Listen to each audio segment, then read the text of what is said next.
또 예배 자리에 나오신 우리 성도님들과 성도님들 가정마다 주님의 한없는 은혜와 평강이 넘쳐나길 간절히 소망합니다. 오늘 설교는 현대판 개미와 배짱이 이야기로 말씀을 시작하려고 합니다. 어느 뜨거운 여름날 개미는 열심히 일하면서 양식을 모읍니다. 하지만 배짱이는 근처 그늘에 앉아서 열심히 기타를 치면서 노래를 부릅니다. 철이 바뀌어 가을이 되었는데도 개미는 열심히 일을 하면서 먹을 것을 나르고 창고에 쌓아두었어요. 배짱이도 열심히 기타를 연주하며 노래를 불렀습니다. 시간이 더 흘러서 겨울이 찾아왔습니다. 개미는 열심히 모아놓은 양식으로 따뜻하고 배부른 겨울을 보내게 되지만 배짱이는 허기진 배를 움켜잡고 개미 집에 구걸을 하러 갔다가 문전박대를 당하게 되죠. 그래서 지난날 겨울을 준비하지 않았던 자신의 과거를 후회하면서 이야기는 마치게 됩니다. 여기까지는 우리가 잘 알고 있는 개미와 배짱이 이야기입니다. 그런데 현대판 개미와 배짱이 이야기는 조금 바뀌었습니다. 1년 내내 열심히 일했던 그 개미는 그만 골병이 듭니다. 목 디스크, 허리 디스크, 무릎 관절염이 찾아와서 평생 병원에서 지내야만 했습니다. 반대로 배짱이는 열심히 기타를 치고 노래를 불러서 그 길을 갈고 닦아서 TV 오디션 프로그램 싱 어게인에 나가서 1등을 차지하고 인기 가수가 되고는 그 남은 인생, 배부른 인생을 보내게 되었다는 것입니다. 이것이 현대판 개미와 배짱이 이야기입니다.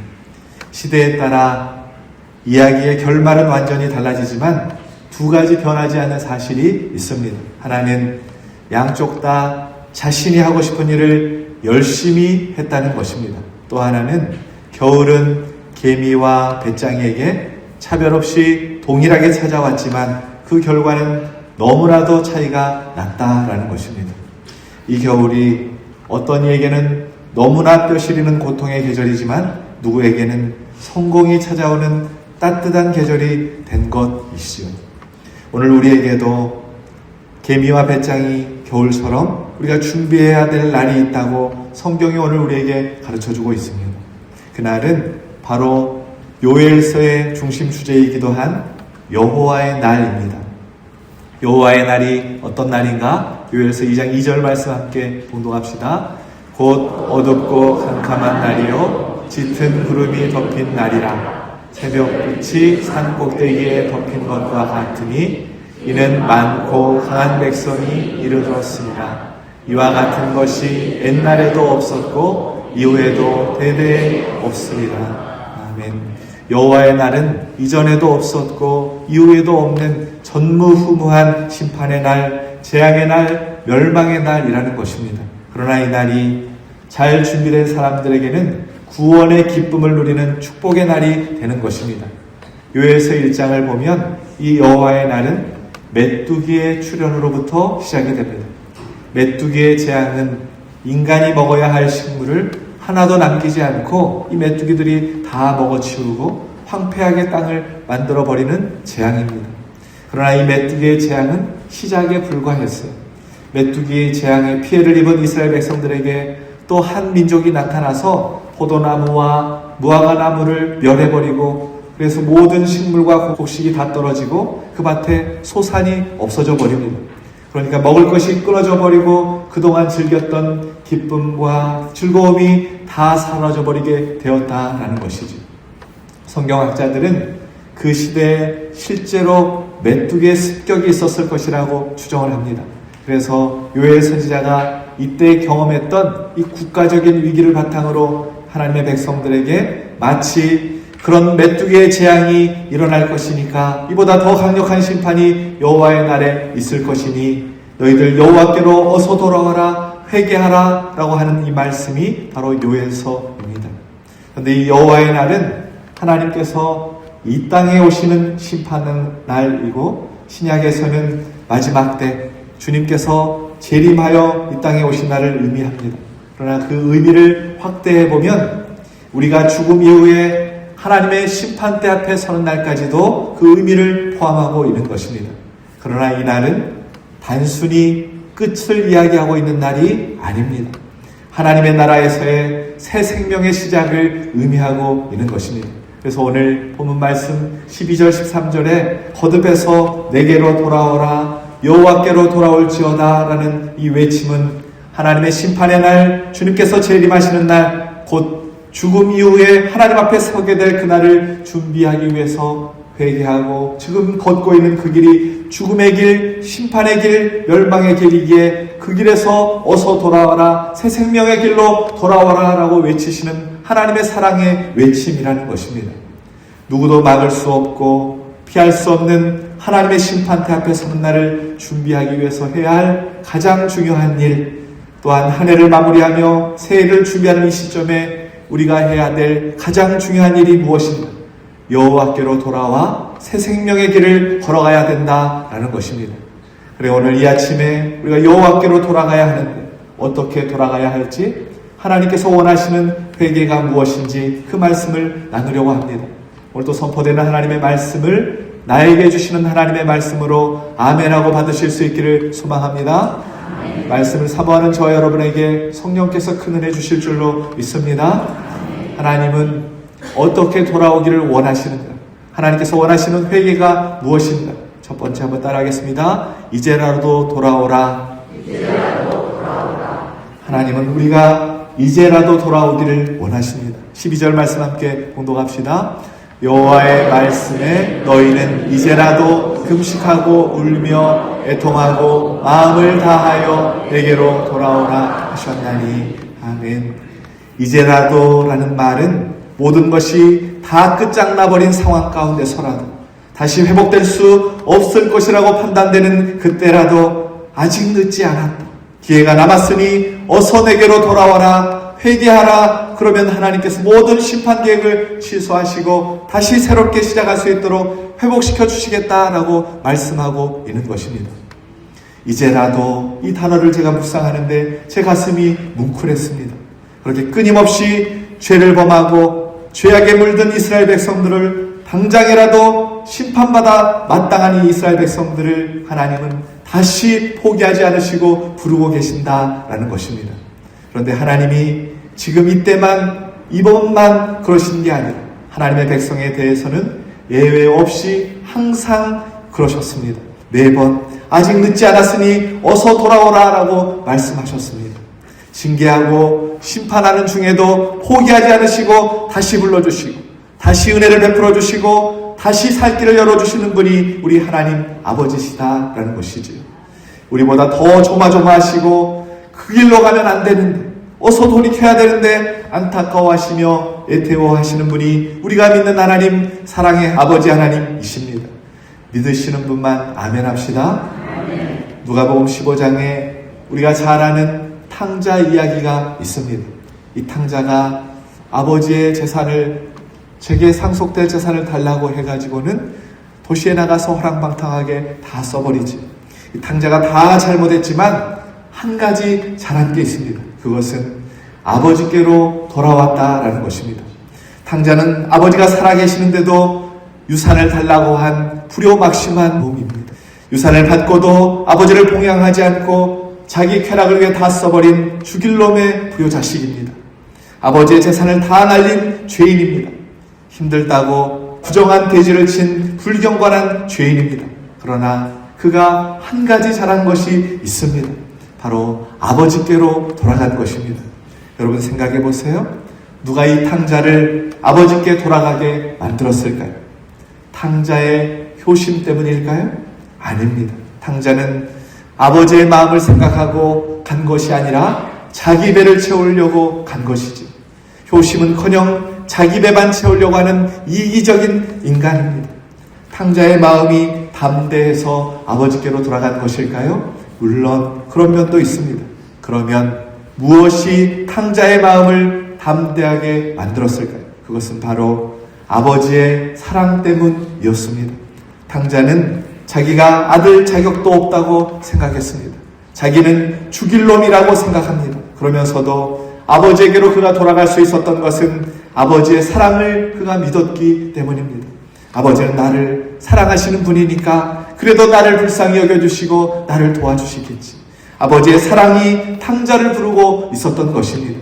그래서 탕자가 돌아갈 수 있었다라는 것이죠. 13절 하반절 말씀 우리 함께 봉독합시다. 그는 은혜로우시며 자비로우시며 노하기를 더디하시며 인애가 크시사 뜻을 돌이켜 재앙을 내리지 아니하시나니. 아멘. 이스라엘 백성들을 심판하시기 위해 준비하고 계시는 하나님께서 내가 어떤 분이다 라고 자신을 소개하고 계십니다. 여러분, 우리가 믿는 하나님은 은혜롭고 자비롭고 사랑과 긍휼이 많으신 분이신 줄로 믿습니다. 그렇게 그 하나님을 믿고 회개하고 돌아오라는 것입니다. 회개는 자신의 잘못을 뉘우치고 아버지께로 돌아가서 나로 인해서 무너져버린 이 아버지와 자녀의 관계를 회복시키는 것을 말하는 것이지. 또한 그렇게 하나님께로 돌아올 때 하나님께서 우리를 어떻게 회복시켜 주시는지 약속해 주고 계십니다. 18절부터 27절까지 말씀을 보면 포도주와 기름이 풍성하게 되고 대적을 물리쳐 주시고 이른비와 늦은비를 때마다 내려주시고 메뚜기로 입었던 그 황폐되었던 땅을 회복시켜 주시겠다 약속하십니다. 그리고 내 백성이 영원히 수치를 당하지 않도록 만들어 주시겠다라고 회복을 약속하십니다. 또 28절과 32절 말씀까지 보면 하나님께서 주의 이름을 부르는 모든 자에게 구원을 베풀어 주시고 성령을 부어주시겠다라고 말씀을 하십니다. 이 말씀이 훗날 성취된 사건이 우리가 잘 아는 오순절 마가의 다락방 사건입니다. 그런데 여러분, 왜 하나님은 심판하시면서 굳이 자신이 은혜롭다, 자비롭다 그렇게 소개하고 계시고 또한 돌아오기만 하면 회복시켜 주시겠다라고 약속하고 계시는 것일까요? 심판하시면서 왜 그런 말씀을 하고 계시는 것일까요?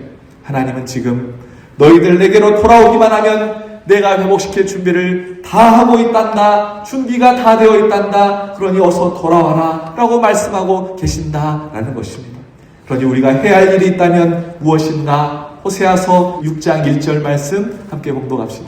오라 우리가 여호와께로 돌아가자. 여호와께서 우리를 찢으셨으나 도로 낫게 하실 것이요 우리를 치셨으나 싸매어 주실 것임이라. 아멘.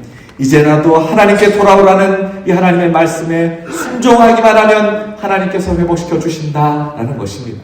사랑하는 여러분, 혹시 모든 것이 다 끝장나버린 상황이십니까? 다시 회복될 수 없다고 소망을 잃어버리셨습니까? 탕자처럼 방황하고 살아왔고 주님 앞에 설 염치조차 없는 죄인이라고 생각하고 계십니까? 그럼에도 불구하고 하나님의 사랑과 권능을 굳게 믿고 아들아, 딸아, 아직 늦지 않았다. 기회가 남았다. 이제라도 어서 돌아오라는 하나님의 포기하지 않는 사랑의 음성 앞에 회개함으로 돌아가서 회복의 은혜와 축복을 풍성히 누리는 우리 기독교 모든 성도님들 되시길 예수 그리스도의 이름으로 축원합니다. 하나님은 어떻게 돌아오기를 원하시는가? 하나님께서 원하시는 회개가 무엇인가? 두 번째 한번 따라하겠습니다. 옷을 찢지 말고 마음을 찢으라. 하나님은 우리가 옷이 아니라 마음을 찢기를 원하십니다. 13절 말씀 함께 공독합시다. 너희는 옷을 찢지 말고 마음을 찢고 너희 하나님 여호와께로 돌아올지어다. 그는 은혜로우시며 자비로우시며 노하기를 더디하시며 인애가 크시사 뜻을 돌이켜 재앙을 내리지 아니하시나니. 아멘.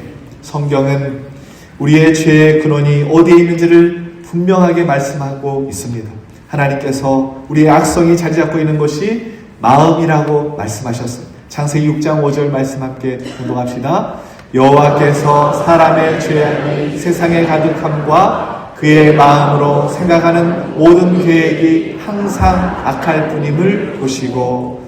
에레미야 선지자도 이 말씀을 합니다. 에레미야 17장 9절 말씀 함께 봉독합시다. 만물보다 거짓되고 심히 부패한 것은 마음이라. 여러분, 세상에서 가장 더러운 곳이 어디라고요? 쓰레기 하치장이 아니에요. 그것보다 더 더러운 것이 마음이다라고 성경은 말해주고 있습니다. 예수님께서도 사람을 더럽히는 것은 사람의 마음에서 나오는 것이라고 말씀하십니다. 마태복음 7장 20절에서 23절까지 말씀 함께 봉독합시다. 또 이르시되 사람에게서 나오는 그것이 사람을 더럽게 하느니라.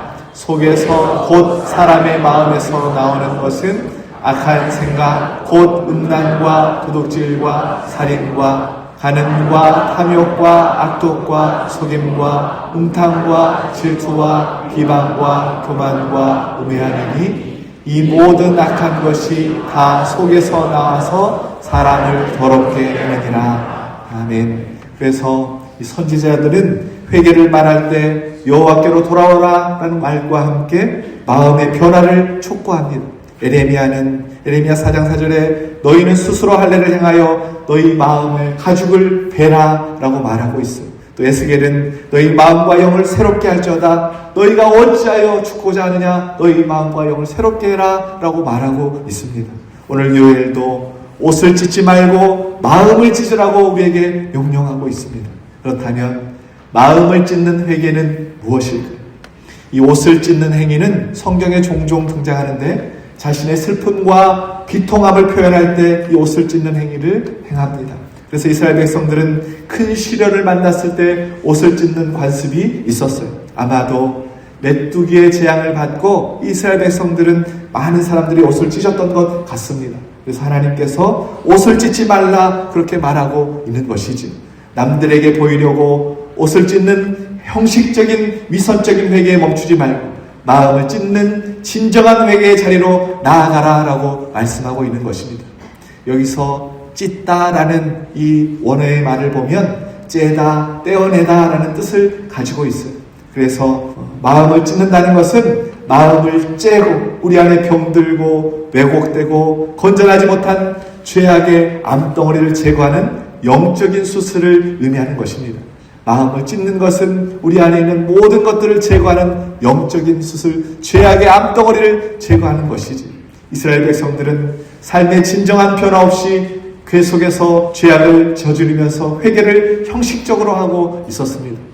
옷을 찢는 회개의 행위가 마치 자신의 죄를 씻어주는 것처럼 생각하고 죄 짓고 옷을 찢고 죄 짓고 회개하고 밥 먹듯이 이 일을 행했다는 것이지.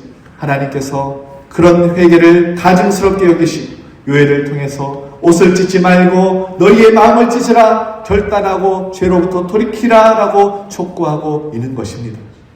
범죄한 다윗이 하나님께 마음을 찢고 회개합니다. 시편 51편 17절 말씀 함께 봉독합시다. 하나님께서 구하시는 제사는 상한 심령이라. 하나님이여 상하고 통회하는 마음을 주께서 멸시하지 아니하시리이다. 아멘. 다윗은 자신의 죄에 대해서 상하고 통회하는 심령으로 다시는 일어서지 못할 것 같은 마음으로 하나님 앞에 섰다는 것, 마음을 찢으며 하나님 앞에 나아갔다는 것입니다. 마음을 찢는다는 것은 철저한 내적인 변화를 의미하는 것입니다. 진정으로 죄악된 환부를 치료자 되신 하나님 앞에 온전히 내어놓을 때 우리의 상한 심령을 하나님 앞에 치유받을 수 있고 나아가 하나님과의 찢어진 관계를 회복할 수 있다라는 것을 오늘 가르쳐주고 있는 것입니다. 사랑하는 여러분, 하나님은 하나님의 백성 그 누구도 심판을 받아 죽기를 원치 않으십니다.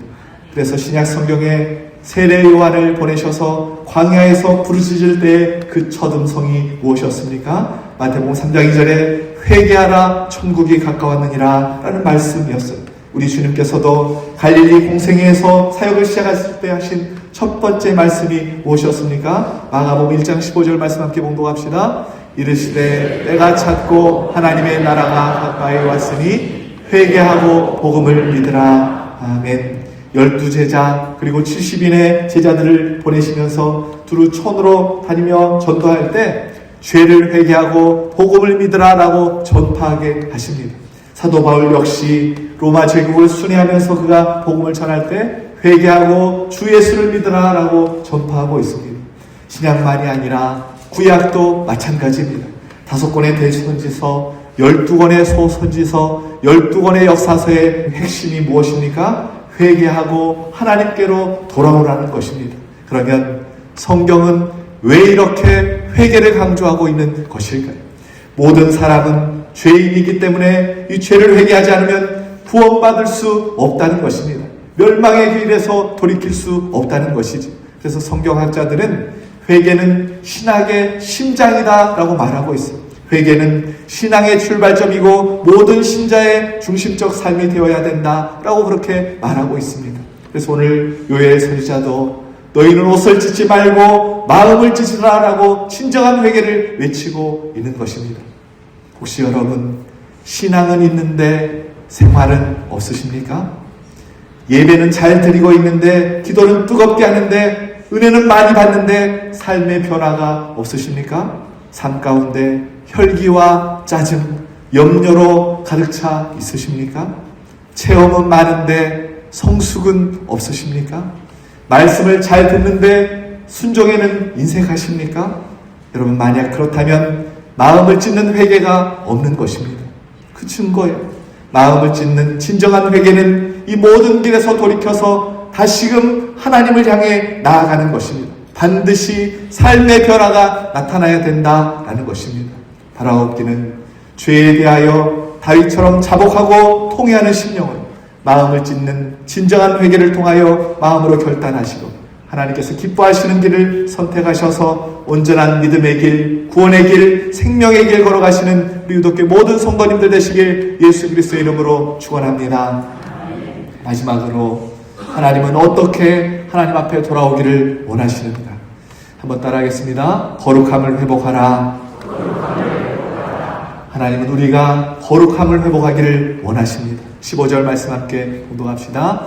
너희는 시온에서 나팔을 불어 거룩한 금식일을 정하고 성회를 소집하라. 아멘. 금식을 통해 하나님을 떠나 거룩함을 훼손한 백성들에게 죄의 문제를 해결하고 거룩함을 회복하라 라고 명령하고 있는 것입니다. 그러면 여기에 나타난 거룩이 무엇입니까? 17절 말씀 함께 공동합시다.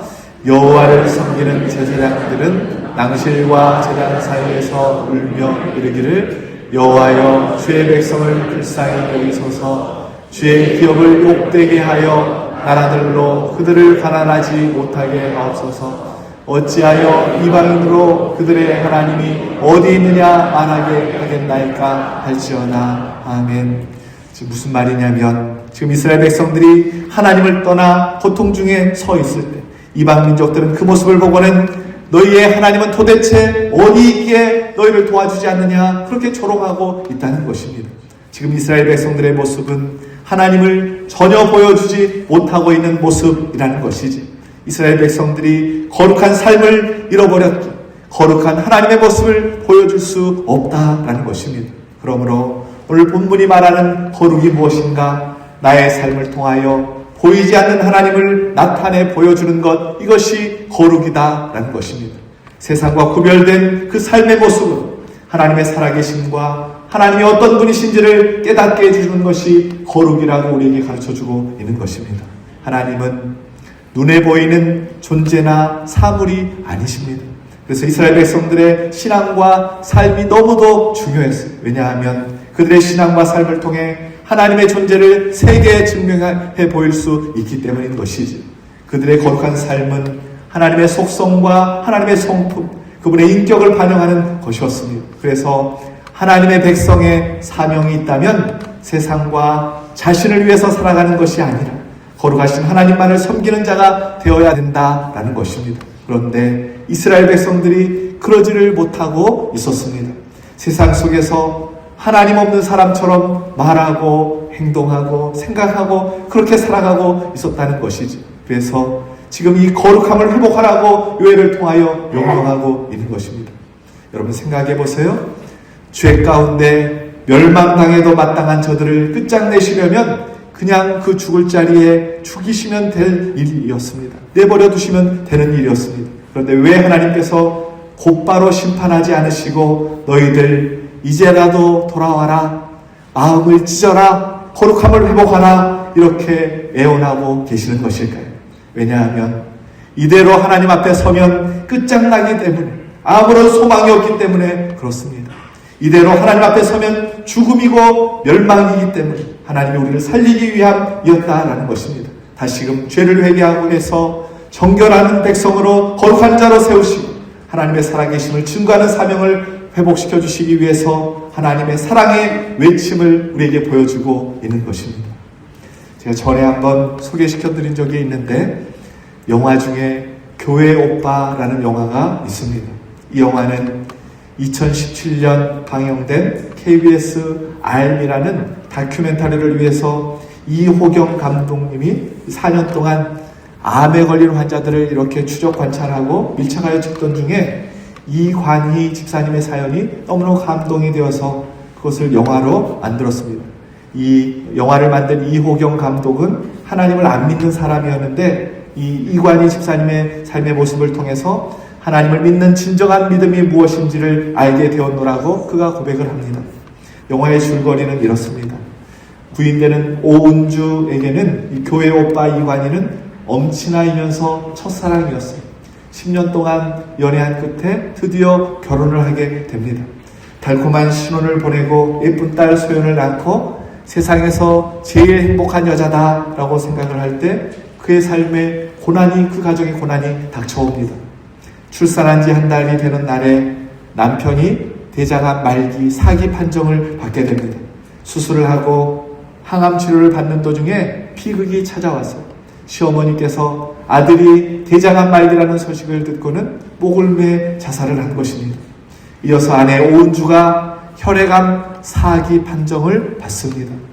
연속돼서 몰아치는 역경 속에서 그들이 할 수 있는 것이라고는 하나님께 매달려 기도하는 것밖에 없었습니다. 하나님의 은혜로 이 부인 오은주의 암은 완치가 되었어요. 또 이관희의 암도 호전이 되었습니다. 그리고 3년의 세월이 흐르면서 행복을 누리는데 이 남편의 암이 재발하게 된 것입니다. 다시 10시간이 넘는 수술을 하고 항암을 받습니다. 그리고 회복이 되는가 싶었더니 또 이 대장암이 재발을 해요.